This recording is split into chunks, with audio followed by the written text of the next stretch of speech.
તો દિલ્હીમાં ભારે વરસાદ અને આંધી વચ્ચે એક મકાન ધરાશાયી થયું છે। કાટમાળ નીચે દટાતા 3 બાળકો સહિત માતાનું મોત થયું।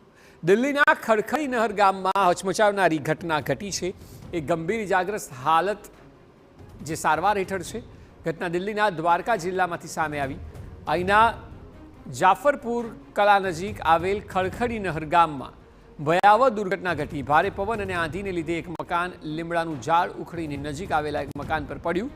આંખના પલકારામાં મકાન જમીનદોસ્ત થઈ ગયું, જેમાં 26 વર્ષની મહિલા અને તેના 3 બાળકોના દટાવાને લીધે મોત નીપજ્યા, જ્યારે ઘાયલોને સારવાર અર્થે હોસ્પિટલ ખસેડાયા છે।